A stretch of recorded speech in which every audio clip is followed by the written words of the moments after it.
ਸ਼ੇਰ ਅਤੇ ਲੂੰਬੜੀ। ਪੁਨਰਕਥਨ ਦੀਪਾ ਬਲਸਾਵਰ ਦੁਆਰਾ। ਇੱਕ ਸਮੇਂ ਦੀ ਗੱਲ ਹੈ, ਇੱਕ ਬਹੁਤ ਸੰਘਣਾ ਹਰਾ ਜੰਗਲ ਸੀ ਜਿੱਥੇ ਜਾਨਵਰਾਂ ਦੇ ਖਾਣ ਲਈ ਬਹੁਤ ਕੁਝ ਸੀ। ਤਦ ਆਦਮੀ ਮਸ਼ੀਨਾਂ ਲੈ ਕੇ ਆਏ ਅਤੇ ਉਹਨਾਂ ਨੇ ਦਰਖਤਾਂ ਨੂੰ ਵੱਢਣਾ ਸ਼ੁਰੂ ਕਰ ਦਿੱਤਾ। ਘੱਟ ਦਰਖਤਾਂ ਦਾ ਮਤਲਬ ਘੱਟ ਜਾਨਵਰ। ਜਲਦੀ ਹੀ ਸ਼ਕਤੀਸ਼ਾਲੀ ਸ਼ੇਰ ਨੇ ਵੇਖਿਆ ਕਿ ਉੱਥੇ ਮਸਾਂ ਹੀ ਖਾਣ ਲਈ ਕੁਝ ਬਚਿਆ ਸੀ। ਉਸਨੇ ਆਪਣੀ ਮਿੱਤਰ ਲੂੰਬੜੀ ਨੂੰ ਕਿਹਾ, ਸਾਨੂੰ ਮਿਲ ਕੇ ਕੰਮ ਕਰਨਾ ਪੈਣਾ ਹੈ।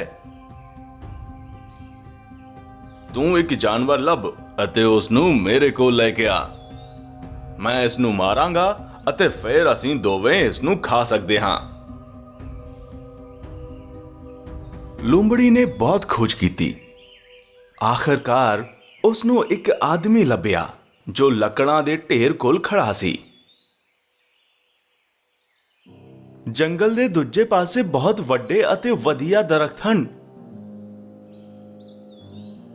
ਲੂੰਬੜੀ ਨੇ ਉਸ ਨੂੰ ਕਿਹਾ, ਕਿੱਥੇ ਕਿੱਥੇ ਮੈਨੂੰ ਵਿਖਾਓ, ਲਾਲਚੀ ਆਦਮੀ ਨੇ ਕਿਹਾ।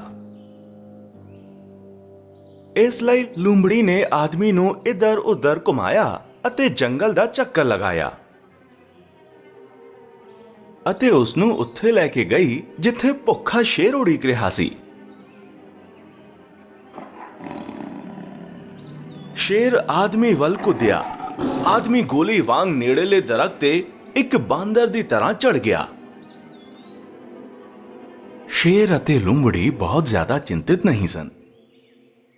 ਉਹ ਜਾਣਦੇ ਸਨ ਕਿ ਆਦਮੀ ਬਚ ਨਹੀਂ ਸਕਦਾ। ਉਹਨਾਂ ਨੇ ਵਿਚਾਰ ਵਟਾਂਦਰਾ ਸ਼ੁਰੂ ਕਰ ਦਿੱਤਾ ਕਿ ਕਿਵੇਂ ਉਹ ਆਪਣਾ ਖਾਣਾ ਸਾਂਝਾ ਕਰਨਗੇ। ਮੈਂ ਪੈਰਾਂ ਦੀਆਂ ਉਂਗਲੀਆਂ ਤੋਂ ਸ਼ੁਰੂ ਕਰਾਂਗਾ, ਸ਼ੇਰ ਨੇ ਕਿਹਾ। ਮੈਂ ਉਂਗਲਾਂ ਤੋਂ ਸ਼ੁਰੂ ਕਰਾਂਗੀ, ਲੂੰਬੜੀ ਨੇ ਕਿਹਾ। ਇੱਕ ਇੱਕ ਕਰਕੇ ਉਹਨਾਂ ਨੇ ਚੁਣਿਆ ਕਿ ਕੌਣ ਕੀ ਖਾਵੇਗਾ। ਅੰਤ ਵਿੱਚ ਸ਼ੇਰ ਨੇ ਆਪਣੇ ਬੁੱਲਾਂ ਤੇ ਜੀਭ ਫੇਰੀ ਅਤੇ ਕਿਹਾ, ਮੈਂ ਦਿਮਾਗ ਖਾਵਾਂਗਾ।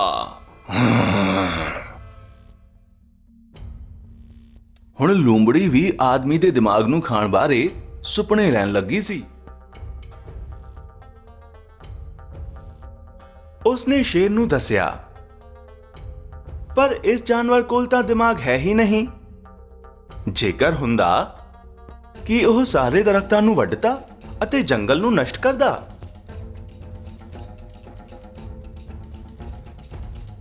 ਦਰਖਤ ਉੱਤੇ ਚੜ੍ਹੇ ਆਦਮੀ ਨੇ ਦੁੱਖ ਵਿੱਚ ਸਿਰ ਹਿਲਾਇਆ। ਲੂੰਬੜੀ ਸਹੀ ਸੀ। ਉਹ ਚਾਰੇ ਪਾਸੇ ਛਾਲ ਮਾਰਨ ਅਤੇ ਭੱਜਣ ਲਈ ਦਰਖਤ ਵੇਖ ਰਿਹਾ ਸੀ, ਪਰ ਨੇੜੇ ਕੋਈ ਵੀ ਦਰਖਤ ਨਹੀਂ ਸੀ।